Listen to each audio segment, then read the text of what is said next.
Assalamualaikum warahmatullahi wabarakatuh.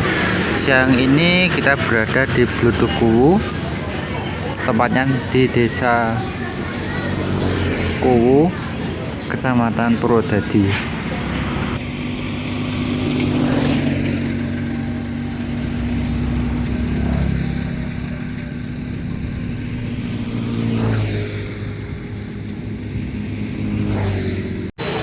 Kita udah sampai di area Blutukuwu.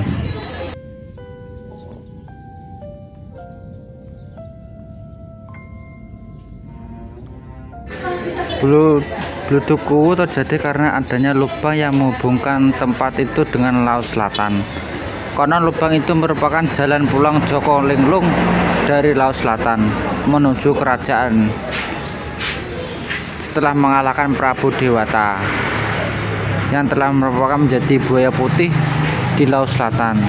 Joko Linglung konon bisa membuat lubang tersebut karena dia bisa menjelma menjadi ular naga, yang merupakan syarat agar dia diakui sebagai anak Raden Ajisaka.